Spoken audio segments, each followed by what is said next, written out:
The conflict between the Russian Ministry of Defense and Wagner Group leader Yevgeny Prigozhin likely reached its climax against the backdrop of the Battle of Bajmut, the Institute for the Study of War says.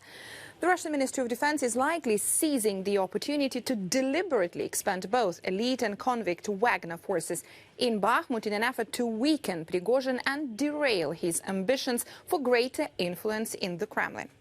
Prigozhin had been able to grow his force by 40,000 convicts, likely with the Kremlin's permission to recruit in prison in 2022, but lost that permission and access to that manpower pool at the beginning of this year. Now, the UK Defense Ministry adds about half of the prisoners Wagner has already deployed in Ukraine have likely become casualties.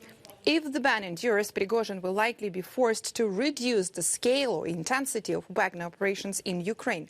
He has already threatened to withdraw Wagner forces from Bajmut and insinuated that the Russian Ministry of Defense used Wagner to bear the brunt of the high-intensity attritional urban warfare to seize Bajmut in order to conserve Russian conventional forces.